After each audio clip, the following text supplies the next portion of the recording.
All right, welcome everyone. I'm Alex Selfan. This is another Salty Dog webinar. I'm talking to you from, um, I just forgot where I am. Simpsons Bay. Thank you, Simpsons Bay, St. Martin. I will go on mute in a moment after I introduce David, because we're right near the airport, so it does get a little noisy when the jets decide to go home. Just a couple of things. Tonight's talk is about cruising down east cruising up in Maine. It is not specifically the webinar about the Salty Dog Down East Rally. A lot of the places that David's going to talk about, particularly in Penobscot Bay, are places that we will be sailing to. So just wanted you to be aware that that's the theme tonight. And so I'm really happy to be able to introduce David Lehman. He's a photojournalist and writer. He's written for Cruising World and others, and he's very, very knowledgeable about Maine, as you'll discover when he starts talking. And I think if you haven't cruised the Maine area, you've got to. We've done it now 2 seasons and are planning to do it for a third. It's one of our favorite places to be. So with that, I'm going to turn it over to David, and I'm going to go on mute. Oh, most important, please put your questions in the chat and we will get to all of them when David gets to the end of his talk. Okay, so please use the chat. And with that, Dave, it's all yours. Good. As my first slide up, I can. I don't know how to get the fucking Yes. volume. Yeah, your slide is there. Okay, good. Okay, so let's get started. So I've owned 4 sailboats, or rather, they've owned me. Which I started with a 36-foot Alden Barnacle. I had that for 10 years. Then I had a geared Hendel design Malcolm Brewer built here in Camden, a 42-foot sloop. Had that for 10 years and sailed that to the Caribbean once and to the Bahamas.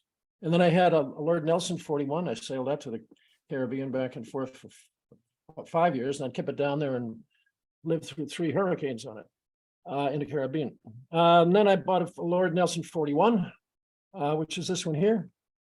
And I had that for 14 years with 3 offshore voyages to the Caribbean and back. Great boat, love it. It's I sold it a couple of years ago. It's in Belgium right now, going through total refit. The story here about sailing to and from Maine, we use a term up here called down east, and the reason is that if you're heading from Boston to Maine, you're sailing more east than north, and you're sailing downwind for the prevailing southwesterly, so you're sailing downwind. The article that I produced, a 4-page spread for Cruising World on cruising Maine in the March issue, or the March issue 2001. It started off with how to sequester yourself on your boat with your family during COVID. So we're not going to talk about COVID this time. Thank God that's behind us.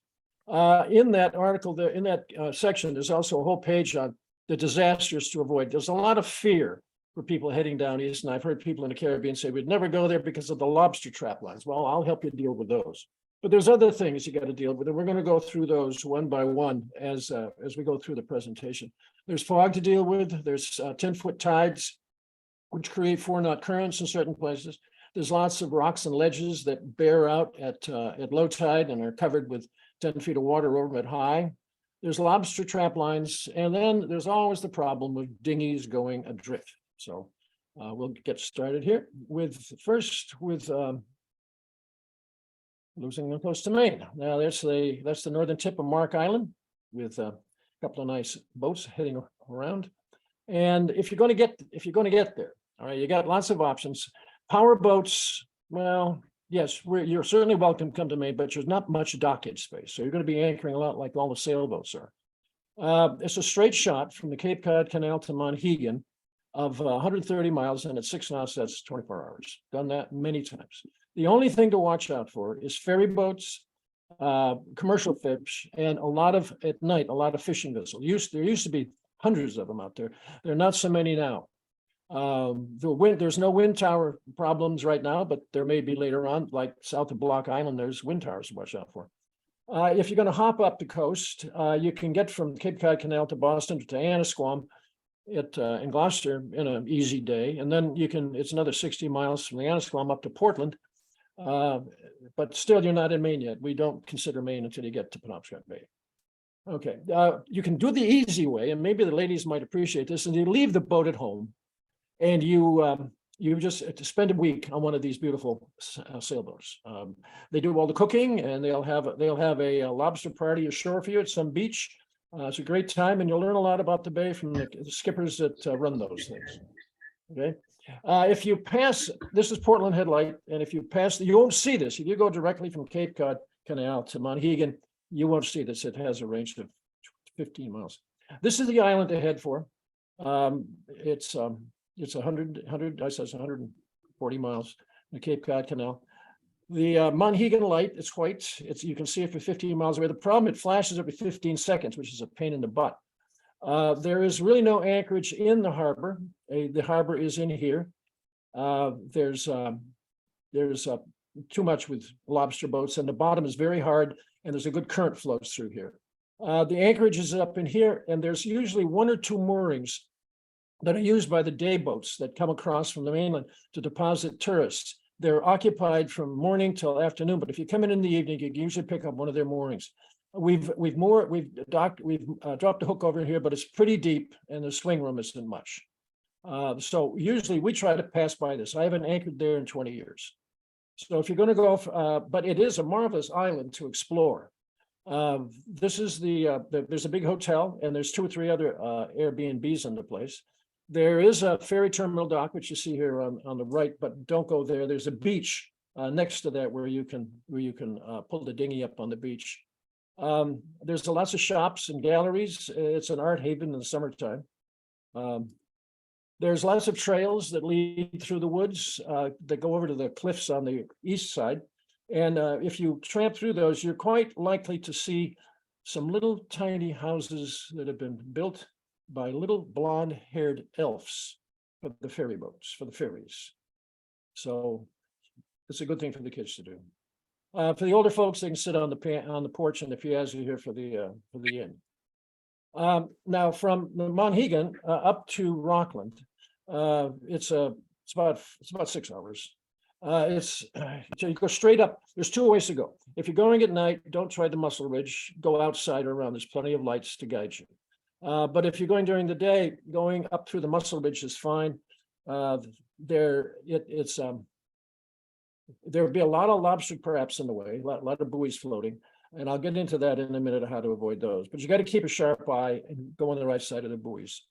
Come around into Rockland, and Rockland is a great place to. When you pass this is Owl's Head Light. You pass that on your port side, and you'll wind up going into Rockland. Rockland's a big open commercial port. There's 2 circles where the anchorages are. The rest of the harbor is all covered with moorings, permanent moorings. Now you can rent permanent moorings from 2 or 3 of the facilities in town. One is the harbor master at the town dock. You can rent them from Journey's End, which is one of the marinas, and you can rent them from Safe Harbors, which is there. I'll show you that in a minute. Okay, this is an aerial view of the harbor. There's this point over here is the Coast Guard station. Journey's End and the gas dock is in here. This dock over here is the town dock in here. The harbor master's office is up here on the left. The mega yachts have got dockage space here at Safe Harbors. The Landings Marina is here with the restaurant ashore right over there. Right up in here, that big white roof there is Hamilton Marine, which is one of the best marinas, one of the best marine stores in all of New England. And it's good prices. Over in the back here is the ferry terminal and the docket, the dinghy dock for the apprentice shop. We'll get into that in a second here with this.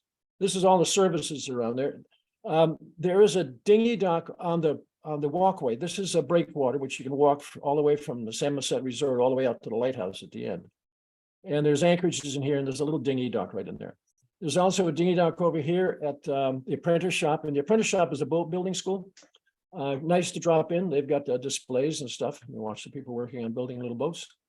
Knights Marina, which has a gas dock, is in here. It's awfully tight getting in and out. They're a good haul out place, and they've got a lot of boats stored on the hard there. Ferry terminal and the bus terminal is next to Knights Marina. That's where you're going to pick up guests and drop them off when they head south or come up from again. Journey's End is by the Coast Guard dock, and they've got a fuel dock in here. Commercial fish dock, as you don't need that, but then there's the Landings Marina, and down here is the town dock, and then down here is Safe Harbors. Sharps Marine Museum, which is something worth stopping and spending some time in, is over here. It's a steam and sail museum. And there's also a boat ramp, which is if you have to pull your dinghy out for some reason. There's in June, usually in the middle of June, end of June, there's the lobster boat races in Rockland Harbor. And there's every weekend at some harbor in the coast of Maine, there's more lobster boat races. They have a great time. I'll show you some more pictures of that in a minute. This is Fox Island in the middle of Penobscot Bay. There's the East Bay and the West Bay. And there's enough to keep anybody busy for 2 weeks, just sailing around and dropping the hook in various coves around the Fox Islands. And I'll show you those in a second, as soon as we get to it. Okay.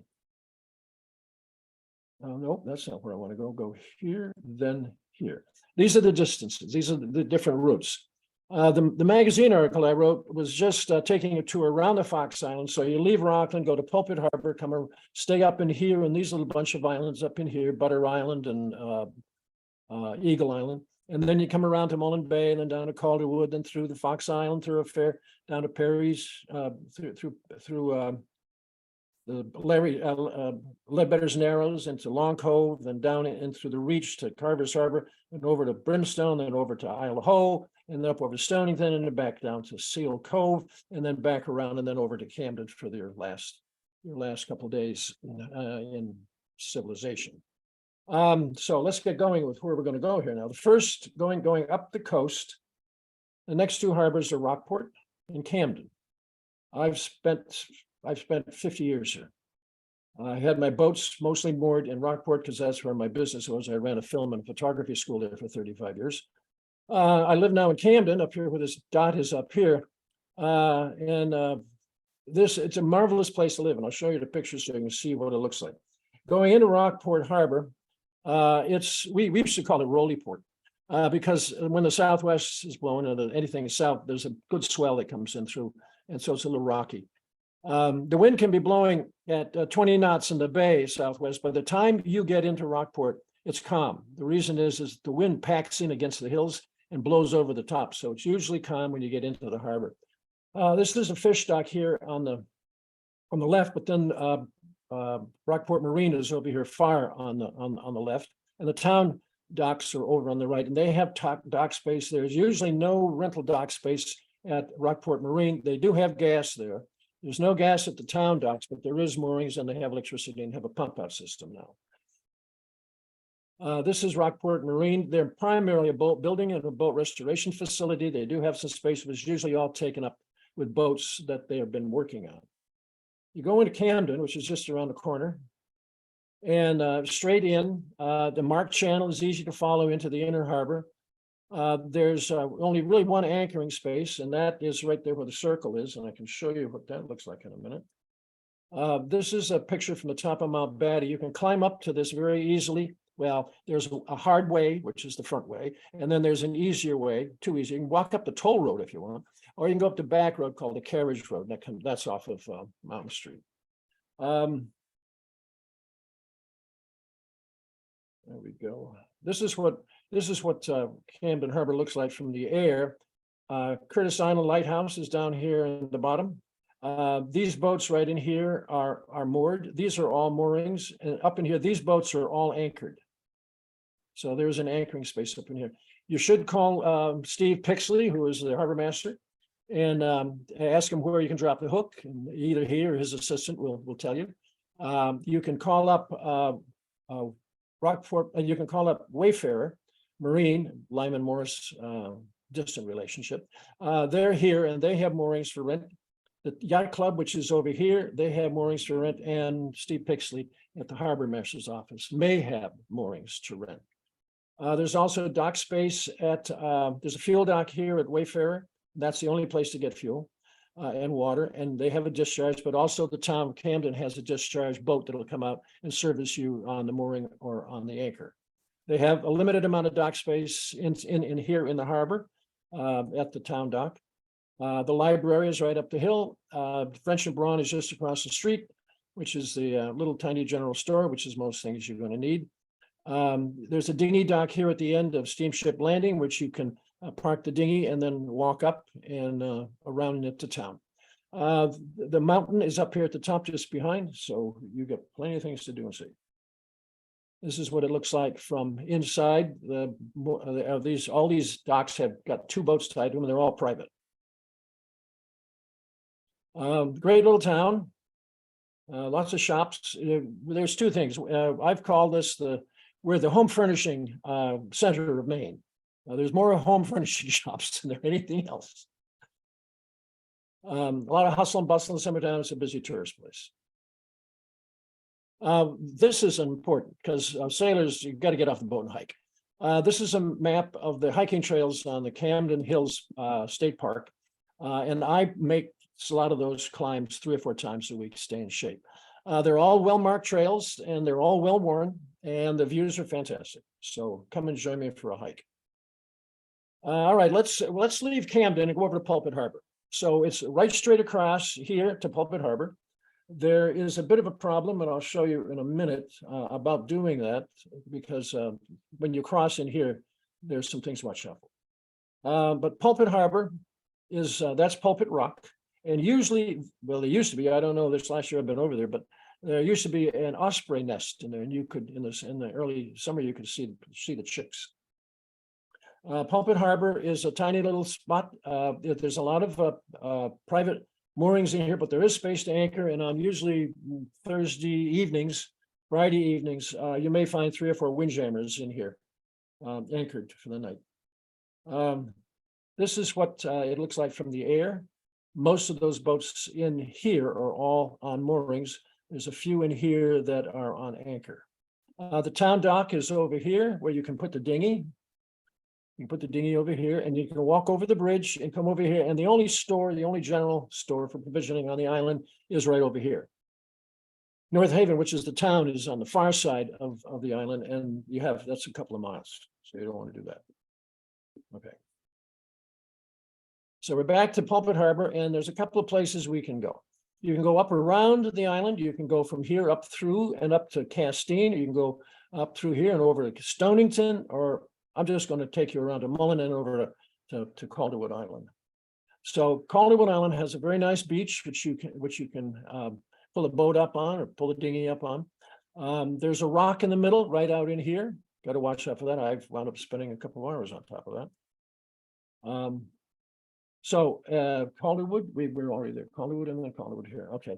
There's 2 anchorages. One is here. It's marked on the charts. And there's another one over here if you find that there's too much going on there. 1, 2. Okay, I got to go up here. 3. Yeah, lots of trails. They're maintained by the Nature Conservancy, which takes care of the island.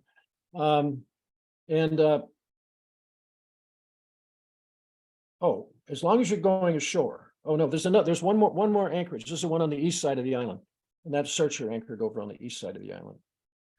As long as we're talking about dinghies and going ashore, there is a problem because with a 10-foot tide, you pull your dinghy up on the beach like this, and then you're going to find yourself running to make sure you get a hold of it before it drifts off. Or if it goes out all the way, you're going to have a hell of a time trying to get the dinghy back into the water. And so over here on the right, we have a guy who is having problems that his dinghy just his boat just drifted off. So we have some suggestions. Kayaks. We had 2 on board for the kids and for us to get ashore. The kayaks are easily transported. You can rent them in Maine when you get here if you want. They're great things to put the kids in because you can just send them off the back and they're gone by themselves. They have their own little taxi cabs. But if you want, you can make yourself your own temporary dinghy mooring system. And it's designed here to show that you can drop a dinghy anchor up to a buoy with a shackle at the bottom, and you put a continuous line through it, and then tie the dinghy painter up. When you bring the dinghy ashore, get everybody out, tie it off, and then pull it back out in deep water. And when you get back, tie it, pull it back in, and just make sure you secure it above high water. There's one other option for how to take care of the dinghy not drifting ashore, and I've used that most of the times. It's the easiest one. It's the one I enjoy the most. The captain takes the crew ashore in the dinghy, leaves them off, and then goes back aboard for a long nap. Okay, we're going to leave. Calderwood Island here, and we're going to go down through the neck here. There's a shallow spot right in here, 7 foot at low tide. So watch your keel. You come over here through a beautiful spindle. This is called a spark plug. You come around in here to North Haven. North Haven was settled a long time ago by the New York Yacht Club back at the turn of the century, before the late 1800s. There is some space here that you wanted. There is anchorages. You can drop the hook. Oh, not there yet. Not there yet. Over here. This is what it looks like from a shore, from a boat. There's a big dinghy dock. Very, you can see how crowded it is. Don't put your dinghy along here. This is where a lot of boats come in and discharge people. So you got to find a space in here. Just across the street from the ferry terminal, which is right over here on the left, is a nice little cafe. This is Brown's, which is a marine store. They do have gas there, but I don't know if they have diesel or not, because I've never taken advantage of it over there. Perry's Creek is right around the corner. It's a nice little place to anchor. It's very quiet in there. You got to see the mayor of, they say the mayor of Perry's Creek is John McLeod. You'll find him on a trawler yacht anchored in there. You can go alongside and ask him which mooring you can pick up. This is what it looks like from the air. It gets a little shallower up in here. It's a good dinghy right up into here, all the way to the head. And then there's places around here where you can tie the dinghy up ashore and go ashore. Then there's hiking trails all around here. All right. This is one of the boathouses in Perry's Creek. Where are we going next? Let's talk about lobster trap lines. These lobster traps, these buoys, show it that it's slack water. Look at the shore and you can see it's high tide, because the buoys are standing straight up. If the tide's running, they'll be canted to one side or another. So this is what it looks like.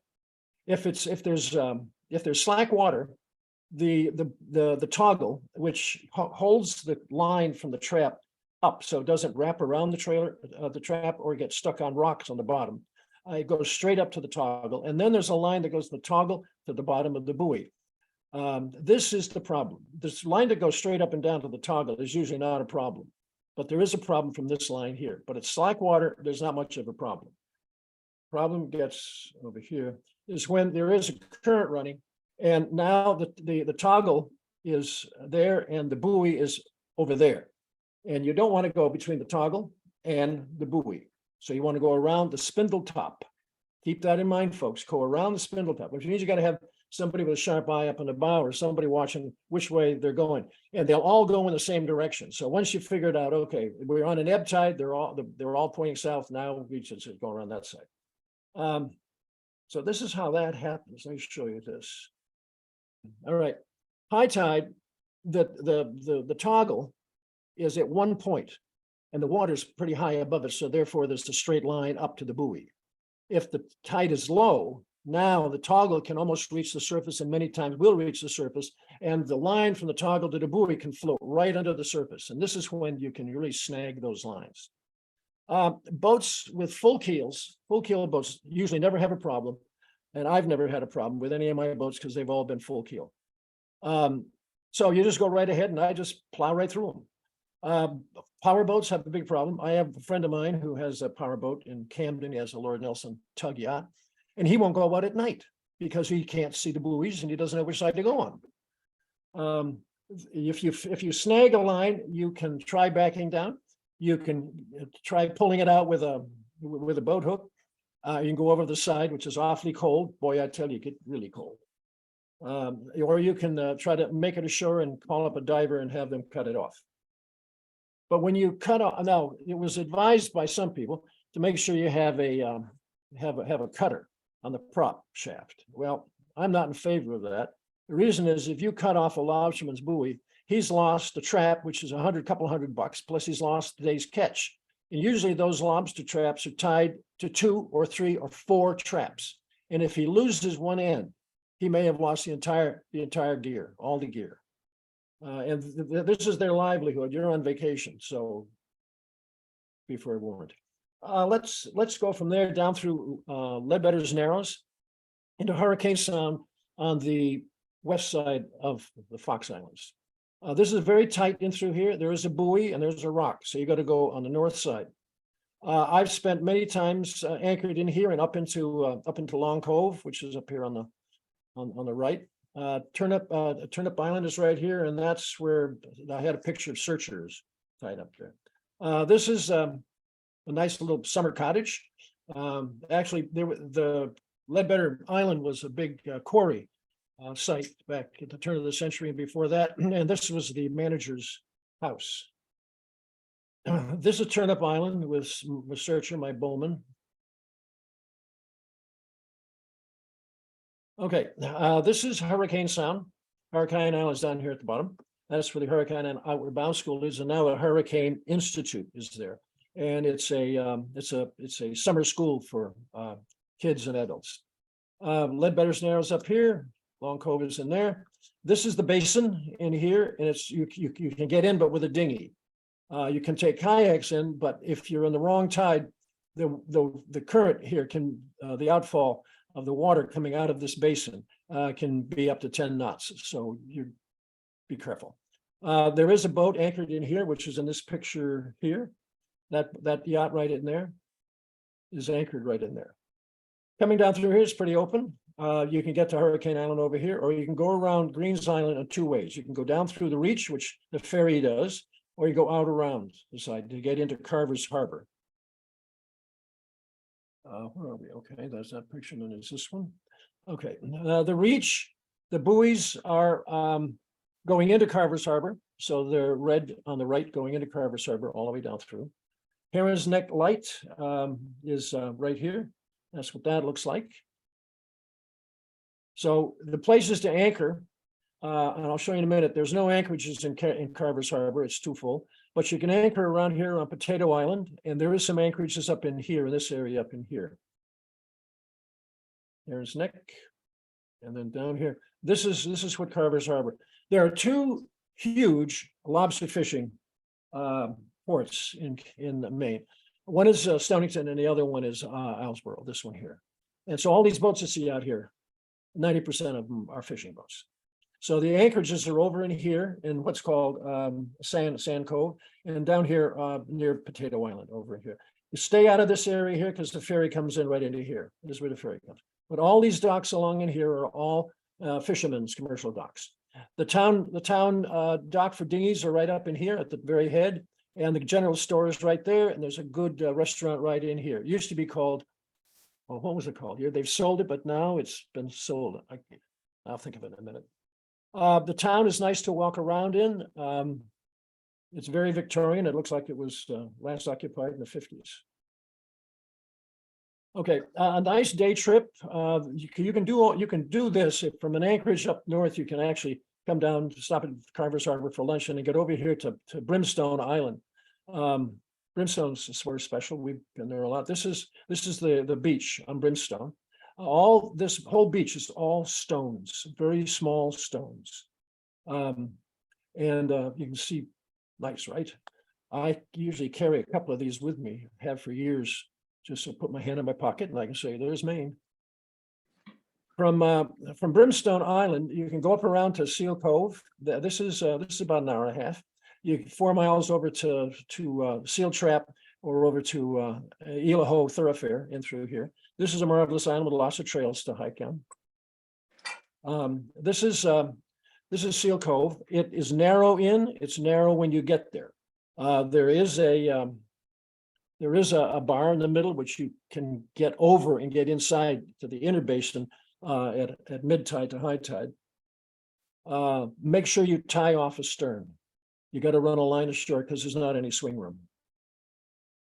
So from Isle of Ho, you can go up around to Stonington, up through what's called Merchants Row. There's a few anchorages in there. And Stonington is a big harbor. This is called what's it, Deer Isle Thoroughfare goes through here. Billings Diesel and Marine is a big repair yard with diesel and fuel and water and ice and all the stuff. There is not much over in town. It's a commercial town. There is a general store. There are two. I was looking at it the other day. There are two auto parts stores in town and one little grocery store. You can say what the priorities are. So in Stonington, it's really an old town. This is one of the commercial wharfs. This is the lobster boat race in Stonington. It usually happens on Saturday or Sunday. And it is a big thing. I mean, there's more boats watching than there are racing.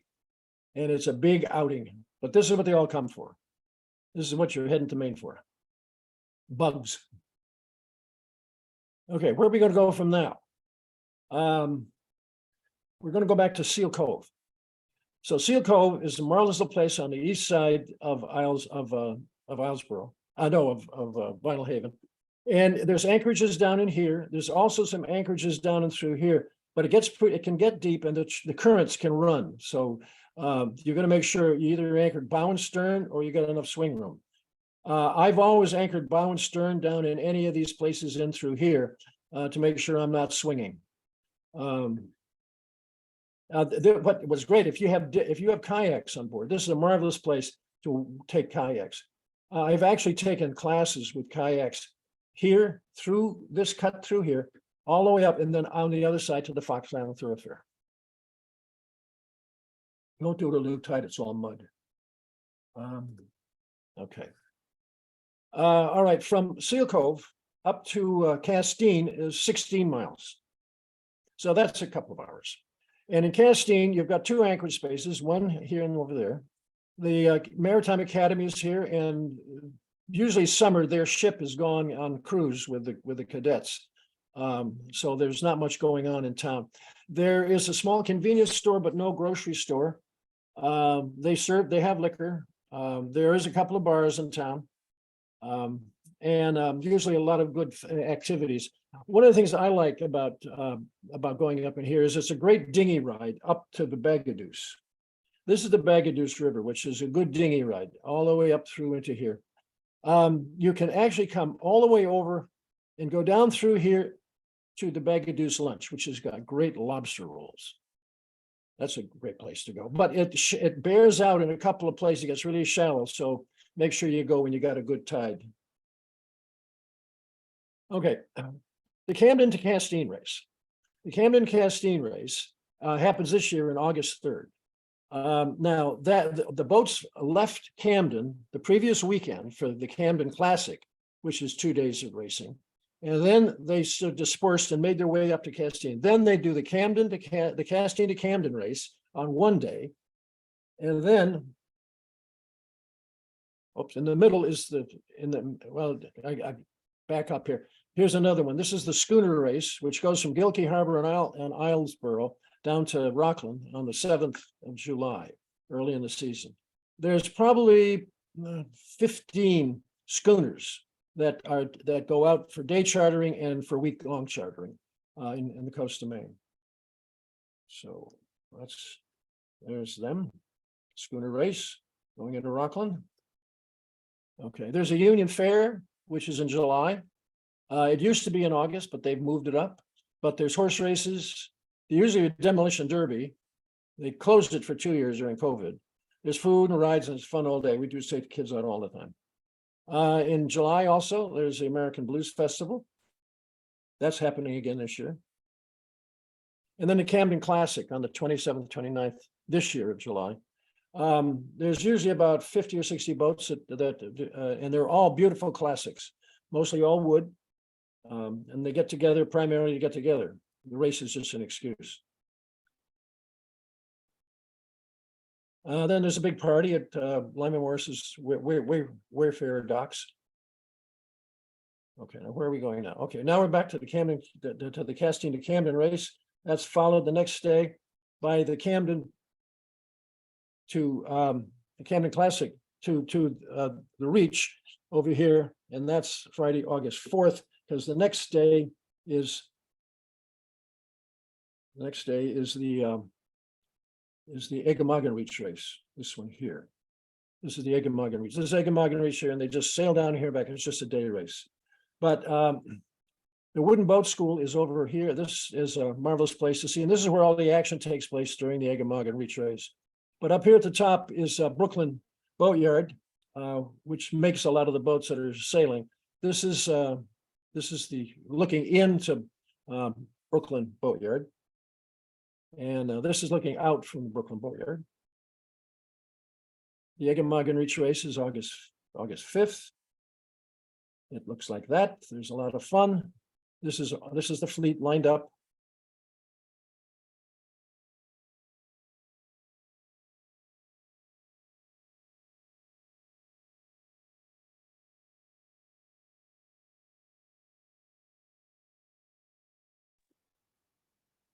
August 11th to 13th is the Rockland Boat Show, put on by Maine Boats, Harbors, and Homes magazine. All right. As I said, there's ledges and there's high tides and low tides, and you got to watch where you're going. So this is being hard aground. Notice the fog. So if you've got fog, there's you got 3 degrees of fog. You got regular fog, which is 1/4 of a mile. And you got thicker fog, 50 feet ahead. Dungeon of fog, you can't see the bow. So how do you deal with fog? Well, you slow down, you damn fool. Sound your horn, drop the hook, and stay parked. Keep an eye on the sounder. The radar won't see the lobster buoys. And bring along a hydrometer so you can figure out when the fog's going to arrive. What's that doing there? That doesn't fall there. Oh, okay. We're getting down toward the end here, I can see. Okay. Good cell service along the coast, except on the provisioning. Shaws and Hannafords in Rockland are just a walk from the Prentice Shops dock. French and Brown is right in the middle of Camden. There's also in Camden, there's a Hannafords, and that's about a mile away. Pulpit Harbor, the North Haven Inn and Market, is about a little more than a mile away from the harbor, from the dock. The market in Carver's Harbor. Stonington, there's a farmer's market, and the Harbor View store. Not great provisioning there. Summer weather, June and July are possible. Fog early in the morning, burns off by noon, maybe not for a couple of days. Mornings are apt to be calm. Southwest wind may kick up to 15 to 20, gusting to 30 in the afternoon. Then it'll fall off right after sunset. Tides are a thing, 9 to 10 feet, creating strong currents. So when you anchor, make sure that when you contemplate where you're going to swing. And if 2 anchors are needed, you can do bow and stern, or you can do a Bahamian moor, or you can tie for sure. Pump out locations, there's 3 of them in Rockland, 1 in Rockport, 2 in Camden, 1 at the town dock, and 1 at Wayfair. Belfast has 2, Castine has 1, and Stonington has 1. You'll get fuel in Rockland, Rockport, Camden, Belfast, Castine, and Stonington. The guides, Taft and his wife put this cruising guide together 40 years ago. It's been updated, still current. This is an old version. You can get them at thriftbooks.com. I think I bought this one maybe 10 years ago for maybe $4 or $5. Hamilton Marine, you're going to pick up a catalog and have that on board so you know what you're going to buy. And you're going to pick up a copy of Points East, primarily for the ads, because there's going to be something you're going to need. You want to find out where to get it from. The Waterway Guide, mine is pretty old, but there's new ones, I suppose, and they've got Camden Harbor in there. So that's the end. You can gain access to that Cruising World article on cruising the coast of Maine and how to save yourself by going to my website, dhlyman.com, and click on writer and down to sailing stories, and then it's one of the first on the top of the list on the right. There's a whole bunch of other stories in it I've written for Cruising World and Caribbean Compass and Offshore Navigator and Sail. And I just had one out this month in Professional Mariner. My YouTube channel has a small selection of videos about, and I'll probably put this one up on that also. There's stories on the NARC rally, and a couple of those, and I did a story in Caribbean Compass and Ocean Navigator last winter on this last fall's Salty Dog Rally. And there was a story on the previous year also. So I hope to stay in touch with you people. And if you've got any questions, let's get to the dialogue. Alex, are you there? Okay. Thank you very much, David. So we've got a couple of questions. The first real question is a question about shore power and battery charging in general. Okay, certainly the places in Rockland, the docks in Rockland have power. Rockport has power on the town side. They put it in a couple of years ago. Camden has power at the town docks and at Wayfarer. Stonington Stonington will have power at Billings. There won't be any power almost any place else. Okay. Yep. I think we can also add that in Rockland at the town dock, not every Space. spot has power. So Yeah. you need to just be wary of that. All right. The next one was not necessarily a question, but there's a comment about a lovely Scandinavian speakeasy in the north of Carver's Harbor called Skal, worth a visit. Oh, that changes. The places along the coast change every year. There's 3 new restaurants in Camden this year and 2 that went out. So it's a changeable, it's a changeable business. I can't keep up. Okay. Then the next one is, how do you use a hydrometer to know when the fog will arrive? Okay, you buy one of these things. It's got two thermometers on it. One of them is connected to the base of it is connected to a little wick, and you wet the wick in water, and then you spin it around like that. And what it does is it evaporates the water in the wick, reduces the temperature on that particular thermometer, and fog will happen when the 2 temperatures meet. That's a relative humidity. Okay. Great. And then next question was, how is sailing in August? Oh, best? No, September's best. August is good. Okay. Okay, now let me go one more thing here, fellas. There's 2 things you got to be aware of. If a hurricane's coming up the coast, most of the harbors in Maine are open to the south. And if the eye goes off to the east of us, the winds are northeast, so we're always protected. Rockport was always a mill pond. The inner harbor in Camden is quiet and flat during a storm. If it goes inland, if the eye goes inland, the storm is greatly diminished anyway, and the wind will be at a different direction, will be out of the west. So there's not much of a problem. Also, if surge is not a problem because we got such high shoreline. There's a lot of protection, and if you have to haul out, there's lots of places to haul out.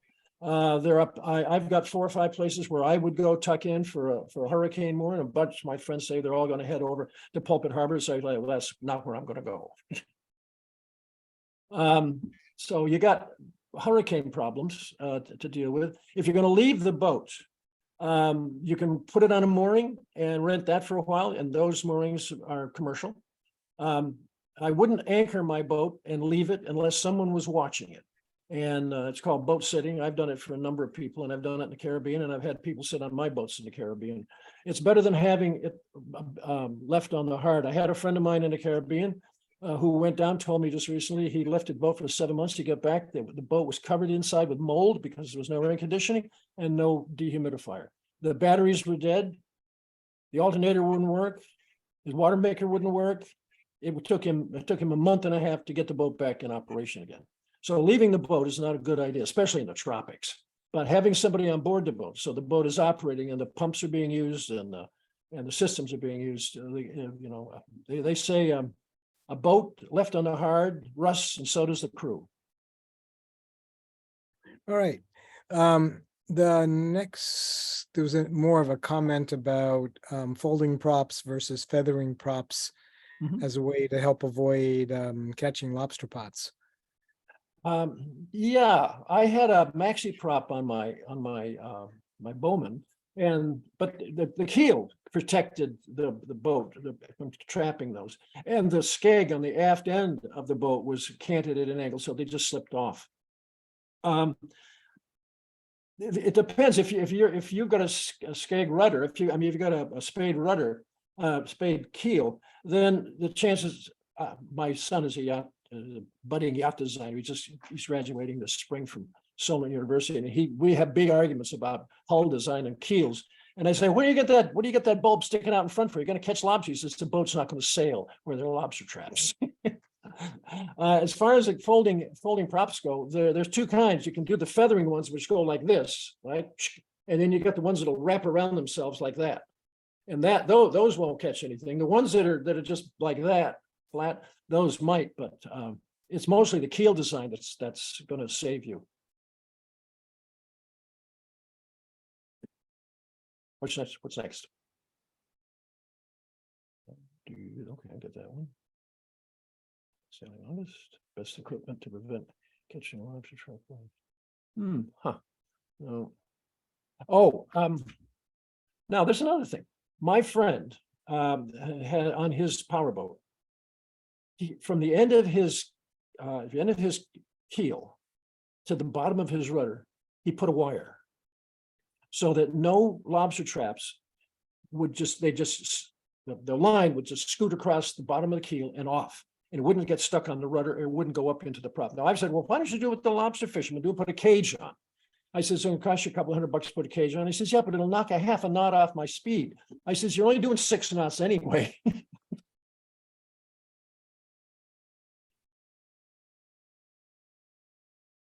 Okay, what's the bottom? Yeah, the rope will be fine. The anchor. I was going to mention out at Brimstone, when you anchor in that anchorage off the beach, your anchor is going to come up with a lot of kelp on it. A lot of the bottoms are rocky and stony, or mud. So you'll see it. It'll mark on the chart what the bottom is like. Oh, in the Caribbean, I always dive on the anchor every time I set it. I don't do that in Maine.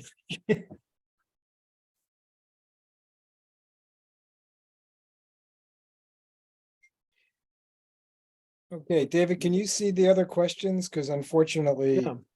my connection dropped for a minute and I've lost Okay. the chat. Okay, yeah, there's what bottom is likely. It's different. You'll get mud, not much sand, a lot of stones and gravel. The rope will be fine. I used a CQR for a long time on most of my boats. A Danforth is fine, and I had a Bruce on the Bowman, and that was fine. I never had a problem.